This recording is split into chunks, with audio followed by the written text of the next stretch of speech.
almost always get very quick picks and bans from Cloud9 because they do so much prepping beforehand, and LemonNation is the one who wants to pull the trigger on everything. Cloud9 has a lot of tier listing for champions as well, so if something's available for them right at the start of the game, they know what it is. And a Wukong being picked up in the first thing for Coast. I had a conversation with Kobe and Freak in the office the other week, and I was playing a lot of Wukong jungle, and I said, you know what? I think Wukong is going to be a first pick or permanent ban within the next month in high elo or competitive. And he was like, no way. No way. And he wrote it down. This was like 5 days ago. It's happening right now. I'm going to go back to the office and find that sticky note. Jungle Wukong's awesome. We'll look for it. We've really seen that Dominate on Curse has been the one to switch up the junglers and go for the unorthodox, or I guess orthodox, that we're seeing now with Pantheon and Gragas. Ooh. We'll keep that in mind. LeBlanc actually gets through, and it's going to be going to high. So this is actually more interesting because Shiphtur was destroying people on LeBlanc and drew a lot of LeBlanc bans. And then when they first picked a Wukong over LeBlanc, we hadn't noticed that it had been gone. You wouldn't really expect High to be playing it. So that's now 6 different champions in 6 games for him. Another new thing he's going to have to bring out.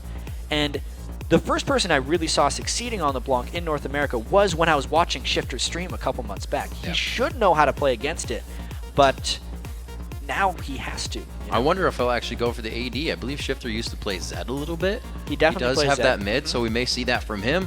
The Caitlyn and Annie just quickly picked up, though. Yeah, getting the bottom lane out of the way. Yeah. There's a chance he could play Wukong in the mid lane. Wukong can go multiple places. He's pretty much going to go in the jungle, though. Maybe speak a little bit on the Wukong, because we haven't seen it too much in the jungle. Yeah. I Will Dominate started bringing it out. I'd say St. Vicious was way ahead of the train because he's been talking it up for almost ever. But also, the most recent change to the Spirit of the Elder Lizard jungle item that gives health and mana back to Wukong really enables him to sustain up in the jungle and really just become a powerhouse. Coming out from Meteos, he actually has only played Vi and Elise, so I believe we're going to see Elise in here, and I'm quite excited about that, what mechanics can be coming from that, and they actually leave the AD carry as the last pick. Lee Sin's a interesting pick against Wukong. It allows Lee Sin to aggress early on in the game because Wukong isn't necessarily that strong early, and he likes to save his decoy in the jungle for escape and counter jungling. Lee Sin can reveal that with his E and then potentially punish. So maybe we'll see some extremely early jungle aggression from Cloud9 and try and shut down that jungle Wukong. Very interesting. Keep an eye on that Meteos since he did not go with Vi, and it has been one of his main picks. Looking now at Coast, WizFujiiN and Daydreamin.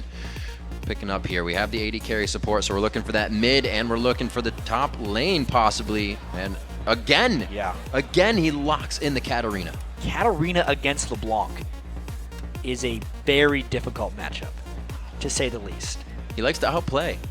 I remember talking with Scar about Katarina matchups because he used to be the Katarina master. He was like the first one to really break it out in North America. And he would say, of every champion in the game, LeBlanc is the worst for Katarina to play against. Because LeBlanc can get such reliable silence and burst damage on you. It doesn't matter if you're resetting your kills and assist if you're silenced and dead. So that's an incredibly bold pick to go Katarina into a LeBlanc. Maybe it's going to be Caitlyn Annie versus LeBlanc. Katarina being a side I mean, they'll lane. definitely going to, like, they could maybe lane swap. Yeah. Katarina's weak against every laner, even just in the team fights. The fact that LeBlanc can lock her down. And we have an Ez pick coming out on the side of Sneaky. We've seen Double Lift try his hand at that a few times. No luck, though. Yeah, this is a ever-popular Ezreal-Leona lane. Yeah. Because Leona can generally just land an ultimate, and then Ezreal just has to alt shift in and Q, and that's usually enough to kill someone squishy like an Annie.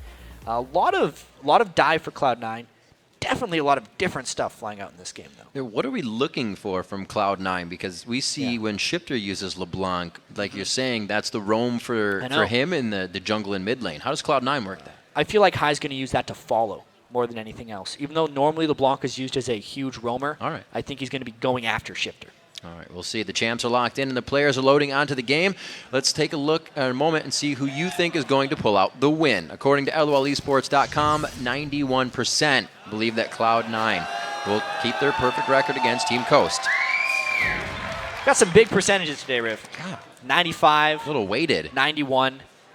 You know, Coast, everyone's talking about Shiphtur right now. He has just picked an incredibly difficult matchup. Picked into an incredibly difficult matchup. Well, he knew it was our matchup of the day. He needs so much confidence in himself to pick Katarina into LeBlanc here. If he is successful right here, what did he say in the video? It is a huge statement. He said in the video that if you second guess your plays, then you shouldn't be making them at all. Yeah. So he did not second guess this shouldn't pick. be picking it at all. He picked it right out. Katarina versus LeBlanc as we get Coast versus Cloud9 underway. They are faced off against each other, and we are on to the Rift.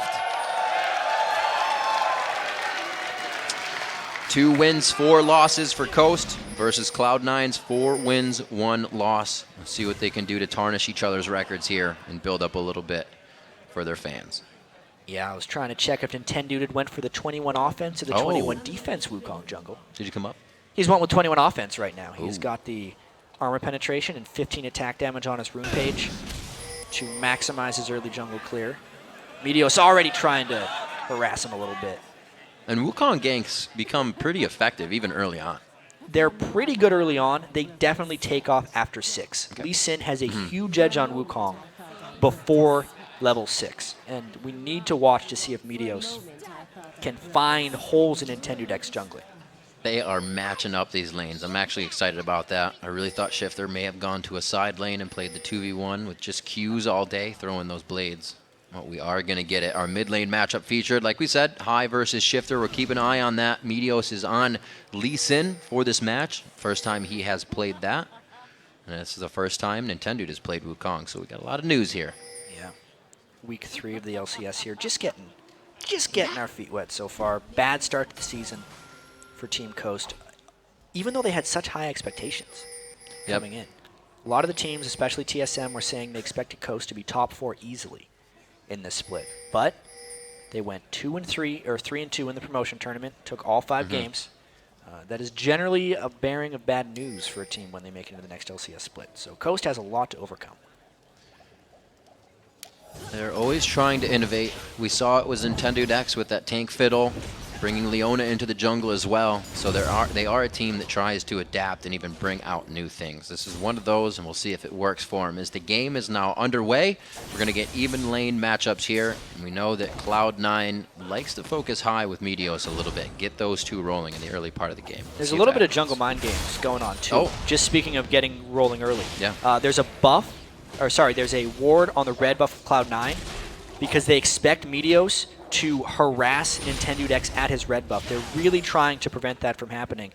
If Meteos goes over to his red, it's kind of that mind game of they have to fear it anyway. That's why the ward is there, meaning Nintendude should be able to take his red unharassed. Right, not being scared at all. So now they have vision on him. The ping is there, and we'll see him dip over to the red buff. Looks like Meteos is definitely moving a bit faster in this situation, though. And High is getting a little bit of a push on his lane that Shiphtur's let happen. See sneaking WizFujiiN trading a few shots bottom. No help from LemonNation or Daydreamin on that as they 1v1. But they are kind of trading damage back and forth, so nobody has the upper hand here. Yeah, so far, not much happening. You can see, obviously, NintendudeX going in, attacking, and then using his Wukong Q. Try and get extra jungle speed that way. Also getting rather low, and you can see this is why it's dangerous against a Lee Sin. If Meteos found him in the jungle there, he would be able to kill him. It looks like Meteos is actually making that move right now, Jat. He was hoping that he would find Nintendude coming back around, or even will be able to find him again. Yeah, he's definitely on the hunt right now. Taking his wolves away, doing a little bit of counter jungling. Might even try and take the white on the way out. We'll have to wait and see. But these are just weak lanes early on from Coast. Not only do they have an invadable jungler, Mundo is always going to get pushed in by Renekton, and LeBlanc is a nightmare matchup for Katarina in the mid lane. All these things we've talked about. So NintendudeX has to avoid running into Meteos. Avoid running into Meteos, but also how well can he fare losing these camps if it keeps happening? Yeah, well, so far he just had that one camp, and he can rotate down to its wraiths. It is much more difficult to counter jungle when there's 4 small camps. Unless you're actually killing the other jungler. If you're just taking his camps, he can generally recover. Looks like he is trying to go back and forth. Shiphtur getting a bit of damage put on him, and this is calling NintendudeX to hover here in middle. Meteos coming in. Looks like they're going to try to trade a bit of damage back. They're both left just with nothing. If Meteos would have landed that Lee Sin Q, I think it would have forced a flash out of NintendudeX. LemonNation trying to get bush control, but Daydreamin says no way getting that with Annie, keeping those stuns charged and really helping Coast to keep that bottom lane. They're only up 4 CS so far. So far, it's been an okay hold by Coast, but you can really see the pain of that mid lane matchup, 28-15, LeBlanc versus Katarina, with both junglers making a very brief appearance together, so they really had no impact on that lane overall. Hai's going to be looking to continue to punish Shiphtur, and Shiphtur has to play now from behind.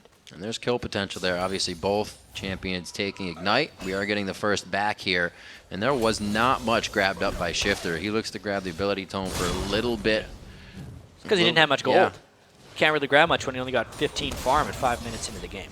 Oh, Nintendude on the first gank for balls. This could work. He got the first slice, and he gets the dice through, going for the call to Meek to get some HP back. He's going to get the hit. One last. He gets caught up in the minions. Oh, fancy feet. NintendudeX with the first kill.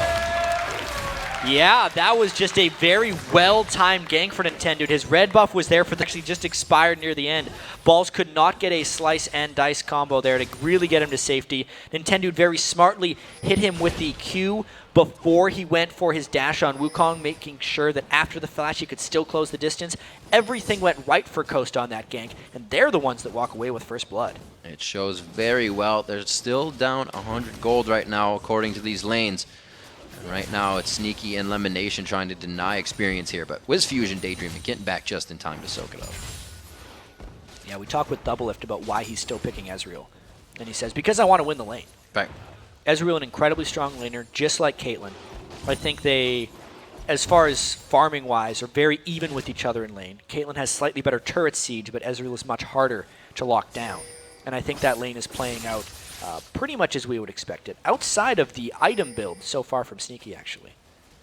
He's went with a Bilgewater Cutlass. Yeah. But we got some action going on in the mid lane.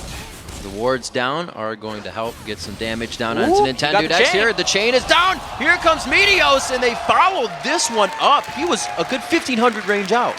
Yeah, once they had the silence on him with the root, NintendudeX never had a chance to actually flash away from that one, unless he would have flashed the immediate initiation, and he didn't want to be that quick with his flash finger. Nice collapse there by Cloud9, and that's the fear with LeBlanc Lee Sin chasing anybody down. Yeah, seconding that combo from Hai. Very nicely done to not stack the crowd control in any way. 1-to-1 in kills here as Cloud9 answers back very fast to that first kill. Now Coast pushing back in the bottom lane. Yeah, they're definitely trying to continue the counter juggling here. Taking blue buff is more about the experience denial than it is about getting the buffs, because Lee Sin doesn't necessarily need blue and Hai only needs one. But they get out of there.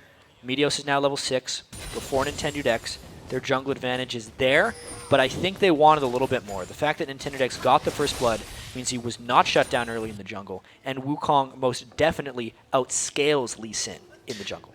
And you see the buys in these lanes as well. Doran's Blade for Lee Sin coming out, Doran's Blade on balls, which he had, and we talked about the Cutlass earlier, but this all helps Meteos impact those kills when they get to lane. Yeah, Meteos definitely trying to get as much early power as possible. Yeah. And to get back to that Bilgewater Cutlass, that may be a Blade of the Ruined King rush by Sneaky, which is really curious. We've seen a few Ezreals go Trinity Force and then Blade of the Ruined King, because it will help them with just being incredibly elusive in the game. But to get it right away means he might just be thinking about killing Mundo, like as quickly as possible, as soon as teamfights start. It's probably a safe lane item to build, but very rare to see Ezreal rush that. Killing Mundo, maybe a bit of help. Not even that much on objectives. A little bit more slipperiness, for sure. That's true. We'll see what they can do here. Shiphtur poised right behind Jat, and they are going to get 3v2'd here, but that's scary against Leona. Yeah, it's about how quickly can Cloud9 get down to defend this. They are not there in time. There's the flash! Flash Timbers goes down, and so does Sneaky. It's going to be LemonNation doing what he can. The Zenith Blade, that time he traveled was his AD going down. He will follow after. A great job on the micro in and out of the turret damage. Yeah, just a good gank by Coast. Cloud9 should have seen that one coming, even though they didn't have wards down. Whenever Coast sends NintendudeX to the mid lane to hold, you know Shiphtur's gotten somewhere. Where would that be? Probably the bottom lane. That's where they have the most gank support, and they're able to pick up a crisp 2 kills. This is not the way it happened for Shiphtur before, so he does get to take off with that bit of snowball here in the early part of the game. NintendudeX is already onto Spirit of the Elder Lizard, and their impacts right now could be pretty big if they get in time. I don't think so for this dragon. No. So the gank worked. Yeah. Cloud9 should be able to get the Dragon straight off of this, just because everyone on Coast should have been going back to base. NintendudeX wards over, sees that it's gone. Not too much is lost. The Dragon at this point in the game is not immensely valuable because it scales off the average level in the game. I think the kills onto the struggling Shiphtur in lane, who only has 39 CS, and onto WizFujiiN's Caitlyn to try and bully out Ezreal and get an advantage in that lane, are more valuable than the shared objective that is the Dragon. And a lot of gold coming in here for High at 69 to 45 in that lane. We talked about it, that it's not a good matchup for Katarina versus LeBlanc, and it's showing so far. But they're not killing each other. Both are trying to do work for themselves. Oh, Nintendude. Getting dangerous, but Cloud9 is a little bit too low, and the fear of Shiphtur was actually very real, so they backed away. Very interesting game so far, Rick. Shiphtur going for that quick early pen as you would on Katarina. Sork boots first buy up. Can still have somewhat of an impact in that lane. Looking at more inventory. ZionSpartan, quick health buy, and he's 20 CS down in that lane.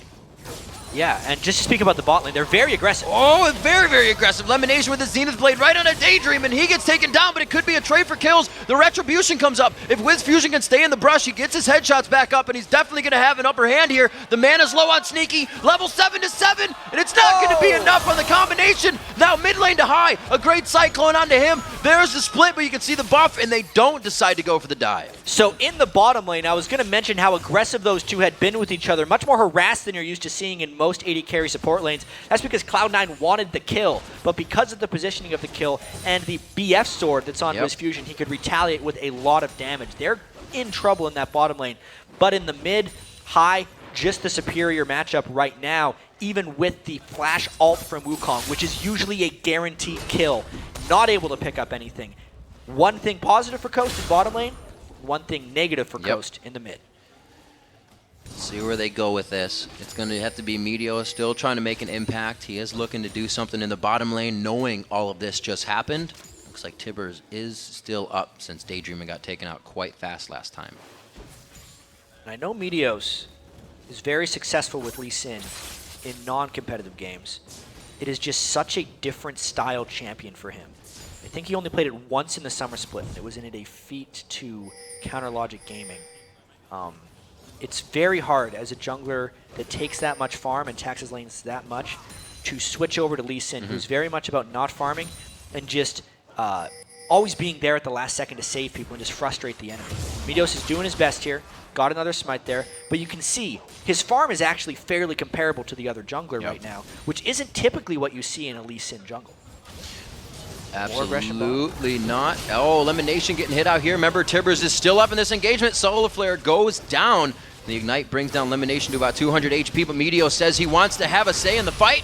True Shot Barrage just missing. Yeah, Sneaky was a little bit low and wasn't able to follow that one up. Meteos decided to save his kick because it wasn't going to be an execute. Coast in the bottom lane is doing quite well with WizFujiiN right here. That's the matchup they need to do well. They picked up WizFujiiN in the offseason, mainly for his potential and his ability to grow. He has not done well so far in this split, but this matchup looks like he's doing pretty good. He has shown that he can keep a good head on his shoulders even when down very early, and all the odds are stacked against him. So right now, he should be really just reeling in the position he's in. Well, if he's good when the odds are stacked against him, how good is he when he's got a lead? Bloodthirster completed compared to the Blade of the Ruined King from Sneaky. When they're fighting each other, the Bloodthirster is superior. We'll have to see if WizFujiiN can take that advantage as well. But now that they have the turret, I wonder how long they're going to stay in that lane and whether they're going to start rotating around to other lanes. Well, Meteos using those Moby boots first by to get around and try and make a few of those things happen. Take this red buff away. He's very cautiously counter-jungling, if that makes sense, doing his best to pull it away into the brush, hoping that Wukong wouldn't come. But all that caution wasn't really needed. Coast had all gone back to base. Of course, Meteos had no way of definitively knowing that. I'm just a little surprised that he's being so careful with his invades. And these are some of the most wards. Maybe he can do this because LemonNation has been placing so many. Usually that is a lane that we see have very little ward going on. Yeah, especially with Ezreal. You don't necessarily need to protect him that much. I'd say overall, though, this early game is really well played by Coast. They had such a bad matchup in mid lane, LeBlanc versus Katarina. Mundo generally gets pushed in by Renekton. Wukong generally gets pushed in by Lee Sin. But they're going aggro. Oh, and under the turn, you get pushed in by an Annie and a Tibber. Shiphtur gets locked up in another lockup. The crowd control's there, but the Shunpo is out. He is completely safe. He did have to burn Flash there, but it is well worth it as the ace in the hole takes down LemonNation to end it. That's the Bloodthirster damage coming in. They just flip a switch and go. Let's see if this True Shot Shiphtur's Barrage. He's all right. Completely fine. No one believes in snipers this game, but Coast continuing to push that mid lane. The second tier inner turret is much more valuable than this bottom tier, and Coast gets it. The early ward that you were talking about, Jat, on that red buff, giving Nintendude an easy path around his jungle, confidence as well, and it's been able to escalate this game. He's got 2 kills for himself, and WizFujiiN's picked up 3. Coast is in a great run right now. Yeah, I mean, we talk about this team fight phase now as well. If Daydreamin can consistently land those flash tibbers, which, by the way, he has rushed distortion boots on Annie, so the flash cooldown is greatly reduced. Is he going to steal that? No, but he did force the smite. So therefore, High doesn't have blue buff. Good harass there by WizFujiiN. Any time that they can combo tibbers with the Wukong ult is just glorious time for Shiphtur, because it means everyone's going to be low and Shiphtur should come around. So Cloud9 actually has to be very careful to never group up in these team fights. An unfortunate position to have such a big wave bottom, because the smite being down from Meteos right now would be a great engage for them with this fight composition. We were just talking about 16 minutes in. They can dictate some of the game right now, and they need to pressure that advantage. Yeah, this is the big thing here. Wukong ultimate almost up, and Tibbers almost up. If Cloud9 had Meteos in position, they could have just rushed down that dragon as quickly as possible. He was off, finishing his jungle item. He wanted to be more powerful for that fight. It was just a misuse of the timing, unfortunately. And Cloud9 now looking to initiate, but everything on Coast is up. This is dangerous for Cloud9. Do they want the monkey? Nintendude still trying to look to get to the back line to put in that Cyclone. High is in the lockup position. He is taking damage on the back line still. Death Lotus goes down, but Shiphtur kicks himself out of it right away. Daydreamin and Ball's going head-to-head, and that is not going to work for Daydreamin. All of Coast is running from this fight right now, but it is going to be a trade for 2-2 right now. NintendudeX very, very low, and it looks like he will finally go down. Sneaky hits him up. Spartan trying to run. He's got the ultimate out of Sadism. And a fight overall in the favor of Cloud9. That was an incredibly spread out fight, but it's not over actually. The solo laners for Coast are still alive. Let's take a look at how that fight actually materialized though. Coast went in a little bit early, which is why Cloud9 was safe doing this, because the Tibbers wasn't up immediately. You can see it's a very zoned out fight, but that dragon is getting contested by Coast. They were able to grab that up. Very good job by Cloud9 in the end of that whole quarrel in front of the Dragon Pit. Yeah, action-packed game to say the least, especially when we compare it to our first game today. It's watching 2 completely different styles right here. Coast is definitely bringing it this game. No fear in their initiations at this point, but they couldn't lock down Cloud9 exactly like they wanted. And Cloud9 had a very good eye for Shiphtur in that fight. Just one final thing to point out, as soon as Shiphtur went in to try and channel his ultimate, Meteos kicked him right back. That's one of the things that just kept the fight split up enough for Cloud9. It actually allowed Balls to get many kills on Renekton because he had targets to himself. And to keep it on Shiphtur for a second, doing quite well, not in CS, but for himself. It's like these guys went into this lane knowing they weren't going to be the ones to fight each other, but everything was going to come from the side lanes and from roaming. You can't expect much else when you pick Katarina into LeBlanc. You're not able to stay near LeBlanc, and if his minion wave is gone, he can't farm. It's actually a little bit unfortunate for Coast that Shiphtur hasn't picked up more kills, but instead assists, because he really needs the gold in order to stay competitive. 5,100 to 5,900. Some of those kills were back on his side. He would be much more potent at this point. But we've seen how Shiphtur, even when down in games, can nearly explode on Katarina. There was that fight last week against TSM where Shiphtur nearly turned the game around by going in perfectly and getting about 5 Katarina Sinister Steel W's off in that fight. Looks like a little bit of a tussle in the mid lane. Meteos and Sneaky are going to be joined on the side here by High and LemonNation, so it looks like they're positioning at least to gain control over the mid lane and see how Coast responds to this. They have pink wards down towards the bottom side of the map, and then at 20 minutes, they're actually warding up Baron, but I don't think anybody really has the damage for it yet. Yeah, not necessarily. We don't have any of those amazing Baron killers in this game. ZionSpartan will be the closest thing to with Mundo being able to tank it up.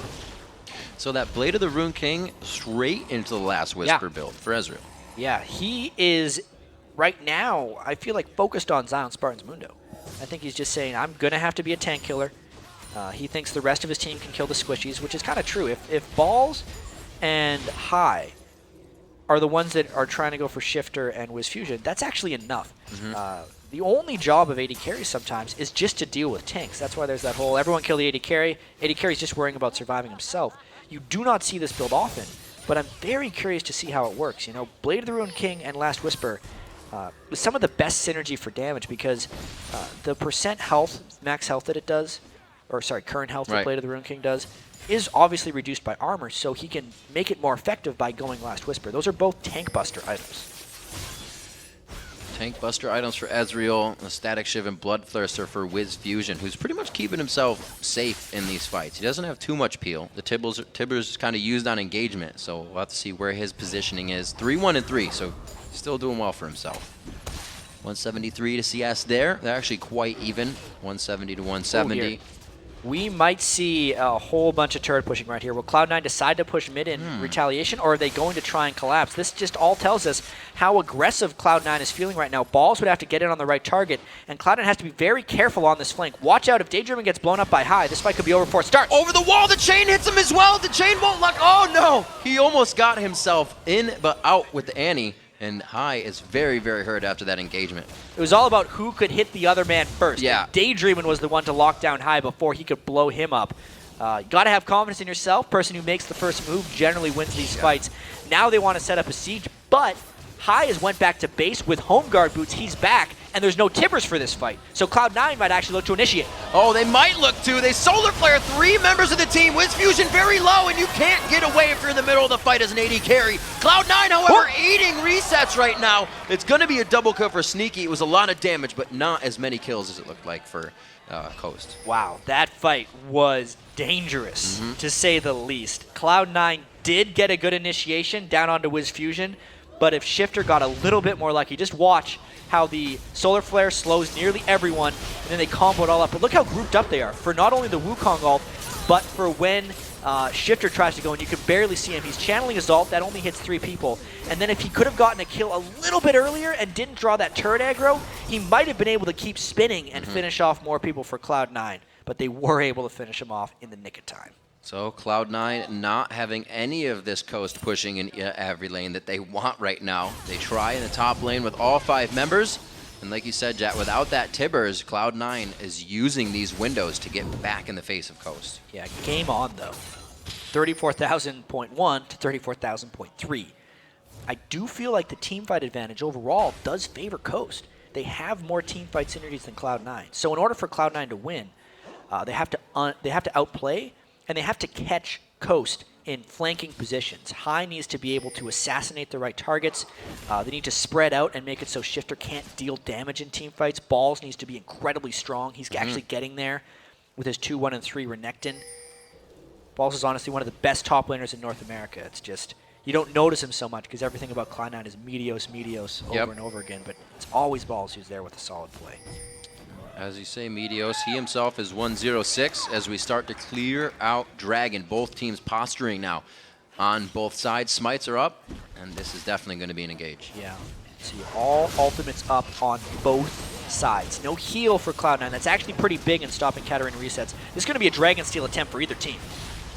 Oh, looks like Cloud9 kind of takes it over. The Dragon's not even dead yet. The Smite going over to Meteos, but the fight is already engaged. The Cyclone not really hitting as many people as they want. Balls to the back line, takes out Daydreamin, and Coast is getting wiped out of this fight. Another Q from High takes him down. Shiphtur's locked up. The Zanyas goes down before he can get over the wall, and it's a ward put over there by Meteos as well. He should be able to jump. They just get over the wall right away and take him out.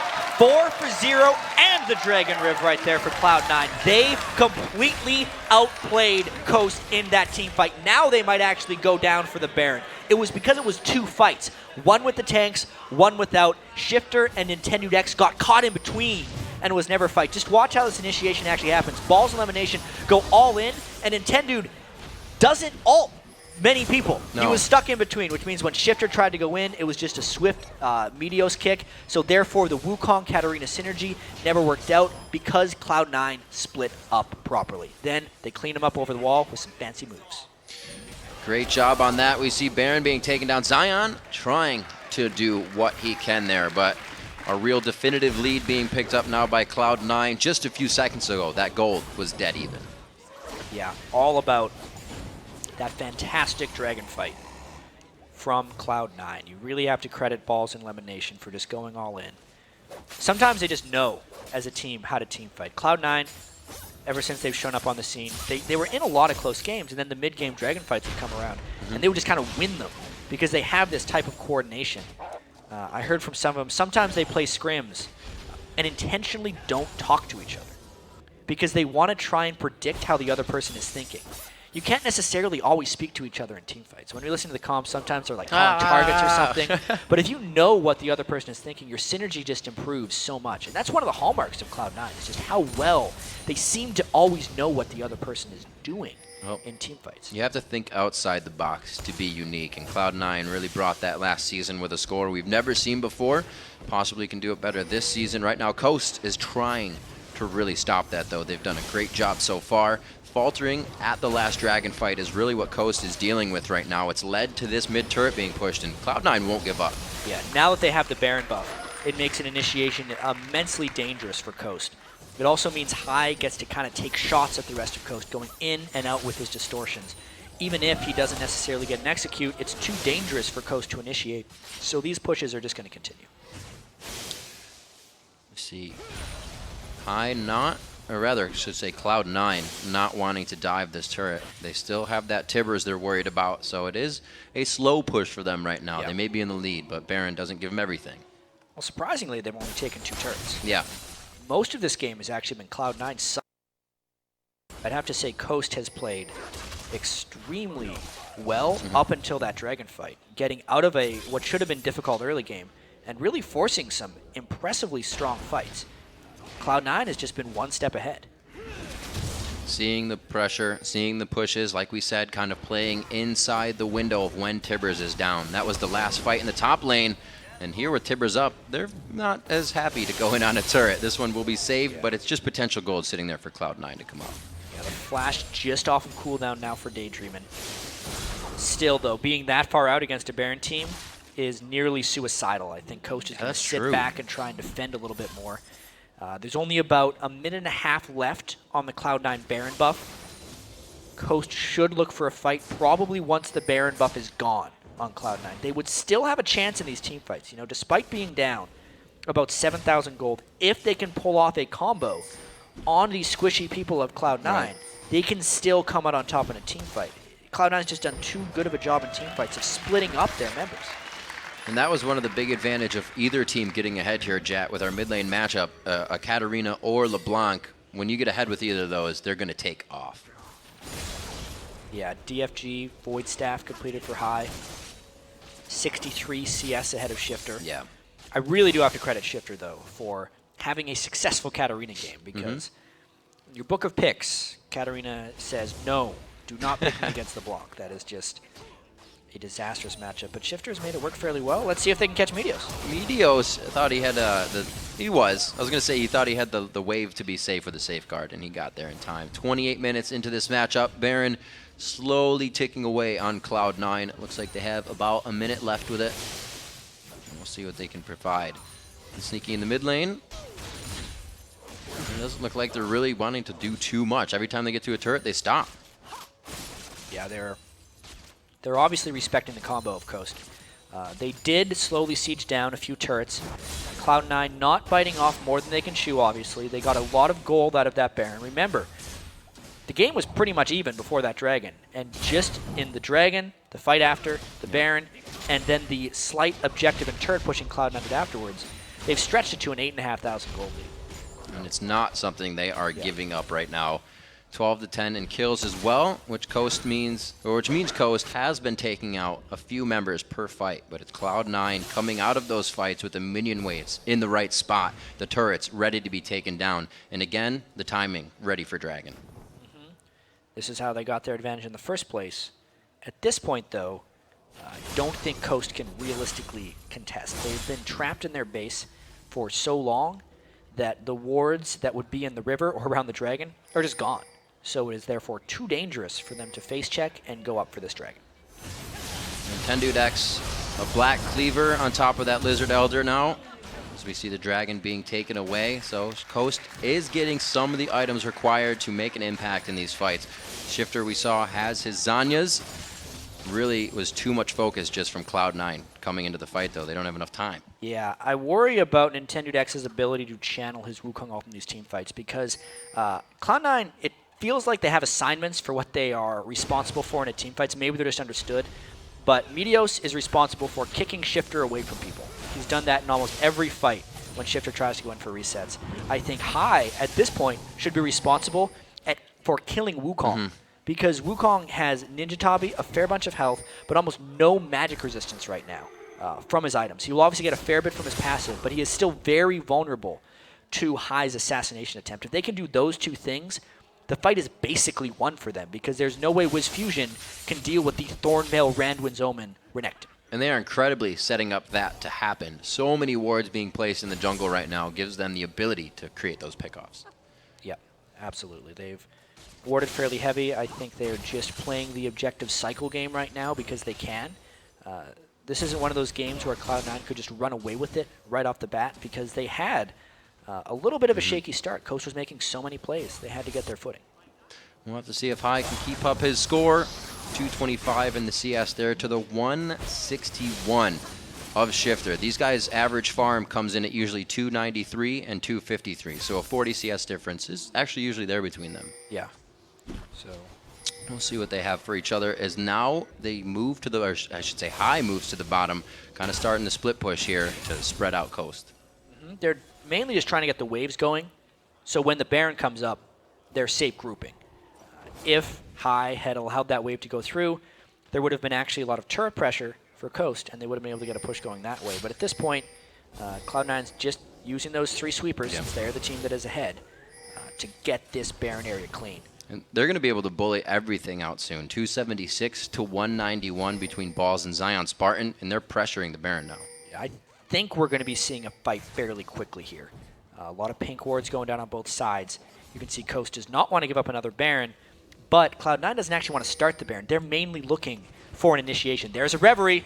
Talisman of Ascension goes off. Oh, it's going to be Daydreamin flashing it. That means Tibbers is up, but do they have the turn? The re-engage is not there. They weren't quite grouped, because the reason Cloud9 went so aggressive is WizFujiiN was in the mid lane pushing it out. But now they have a window where Leona ultimate is down. Now Coast feels confident walking through wards and trying to take some positioning advantages. It's a very difficult choke point in here. Let's see if Coast goes. They really wanted to, but they're not going without a clean initiation. They don't have the Talisman of Ascension finished on their side. They cannot just speed into this. It has to be the flash engage, and that was just used from Daydreamin. He had to use it to escape. That is normally their reliable initiation, and now they don't trust at the moment. That's another reason they want to be scared. They have to go back now. No mana or health on WizFujiiN. That's not something they've been able to get yet, chat. You see the Banshee's Veil has been built on Meteos. That's stuff they can deal with, but it's taking Coast out of the game right now. Yeah, using that gold lead for defensive items. This is the fight. NintendudeX is locked up, but he's in a perfect spot for a Cyclone. If he wants to use it, he goes back in. Balls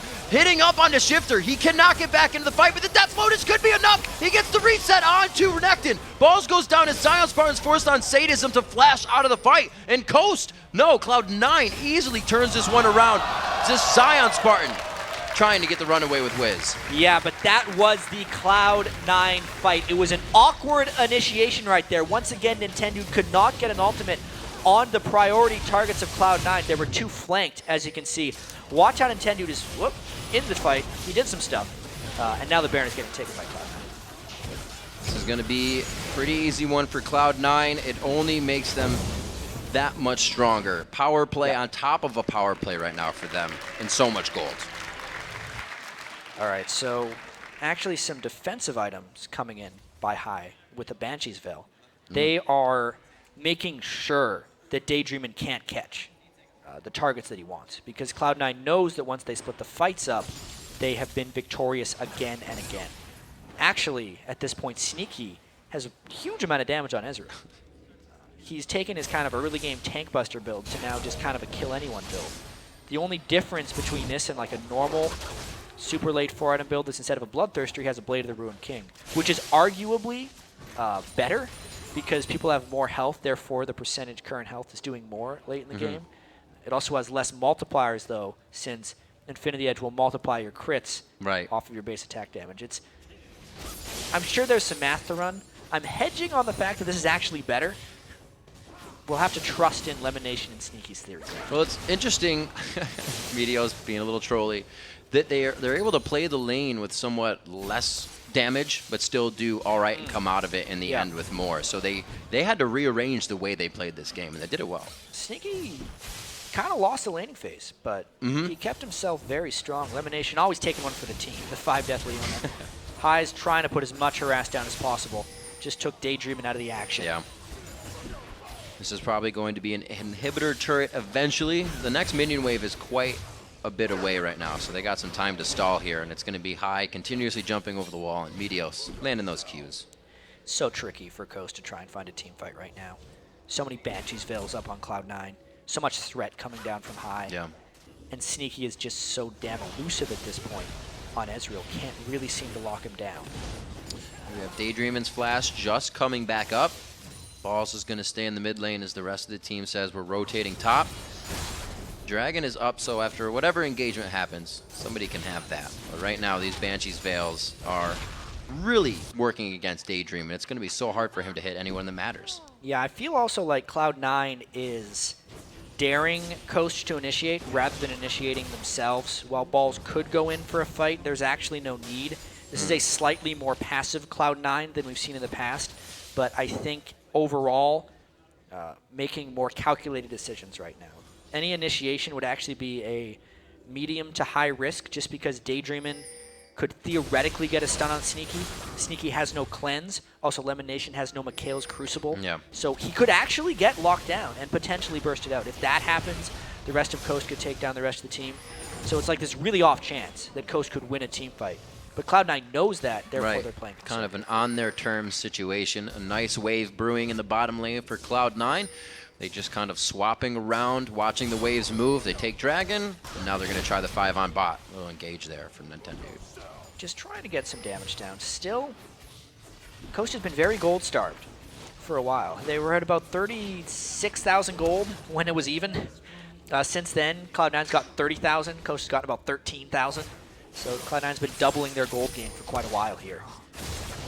Even without a Sheen right now, Sneaky is just crushing down these turrets with the rest of the team. That Rising Spell Flux passive, giving him more attack speed. Going in, the True Shot Barrage hitting a bunch of players on the team. High is able to take down Daydreamin, and there is no Tibbers for possibly the last fight of the game. Balls is on 2 members, and Shiphtur is forced to use Death Lotus there. It looks like he stays alive, and they have an inhibitor turret to their name. Yeah, this might be it. Balls just took on the world at that point. High could clean up with a lot of assassinations, and everything just fell apart for Coast in that fight as Cloud9 stormed through the base. WizFujiiN, always really the one to stay alive in these. He has no peel, so he's always so far away from the fights to do anything, and Cloud9 is making sure of that every time. It's going to be a 1v1 quick, but High says, let's make it a 2v1 even quicker. Yeah, burning the barrier right there for WizFujiiN. They're just taking out all the inside inhibitors, not looking to end it quite yet, but taking all the necessary buildings before they retreat. They're going to have quite a bit of gold after that. Let's just watch the introduction to this engagement. So it was just an obliteration of Daydreamin at the start. But then you could see High also took out Nintendude, so therefore Shiphtur could never get through the fight. Balls did a fantastic job taking out almost everyone. Meteos was not a friend there. He did give him a bit of a shield, but didn't block the ace in the hole. Still didn't matter. Balls had too much tankiness in armor. Like you said, LemonNation for the team went down in that fight. Does pick up the Mikhail's Crucible. And he has the locket of the Iron Solari, so that just goes to show how much money these guys have now. I wonder what Sneaky's last item's going to be, too, because he's been farming for a bit. He hasn't actually went back from that team fight. 3,300. GA. Nah, he's going to go. I think he's going to go for a Scimitar, if I had to guess. Nice. He just needs a huge amount of gold in order to get one of those. Mercurial Scimitar. Or he'll just go for a GA or Banshee's Veil. Damn.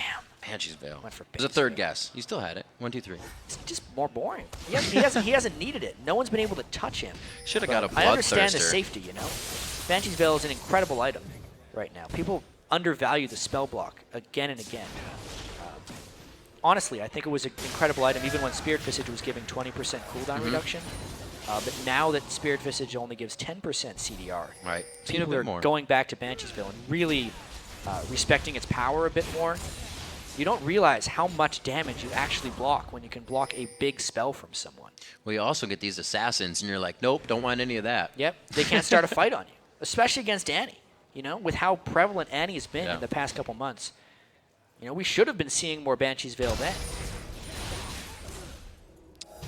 See what we got here coming in. Sneaky's trying to speed up the rest of the team with that Essence Flux as they move in. ZionSpartan still taking a good bit of damage from that Sneaky build. Oh, yeah. And it looks like they're going to be to the back line. They're already pinching around the inhibitor. This is making it so hard. Yeah, last-ditch effort for Coast. They're going to have to try an initiation. Once 3 inhibitors are down, the game's basically over. They've just gotten too low at this point. Losing HP by the second every time they try to approach Cloud9. Coast on their heels in the base, and Cloud9 has really been able to work this for the past 10 minutes. Coast having a great early game, but I think this might be it. There's the engagement of the Solar Flare. It's going to be WizFujiiN down instantly as he gets kicked back, and the double kill coming in for High. A very nice job. The fans are happy to see Cloud9 taking a victory, and it's going to be at 40 minutes. It was a very close early game, but a very decisive late game for Cloud9. They really came together as a team there. Of course, it always seems to come down to this. Meteos 1-0-17 on Lee Sin, which is actually kind of a perfect Lee Sin score. Yep. I thought it was going to be hard for him to adjust to the Lee Sin play style. The rest of Cloud9 came in fantastically. Balls was zoning in team fights with his Renekton. High played his 6th champion in as many games and was very successful on the block there, dueling Shiphtur throughout the game. And really, we actually got to see a different version of Cloud9 there, one that faltered in the early game but was able to pick it up. They either have it and run with it, or they haven't. And this was a little different from it, so we can see that they have two sides. Yeah, they're able to take the close game and make it a not-so-close game. Yeah. That's the thing, though. They have the momentum and timing in the game to always make those moves. Something Coast is going to have to work on throughout the season. That moves them to 2-5 so far. A very promising game for them. I do think, though, their plan coming in on the outside, we're like, I don't know how that Shiphtur lane is going to work out.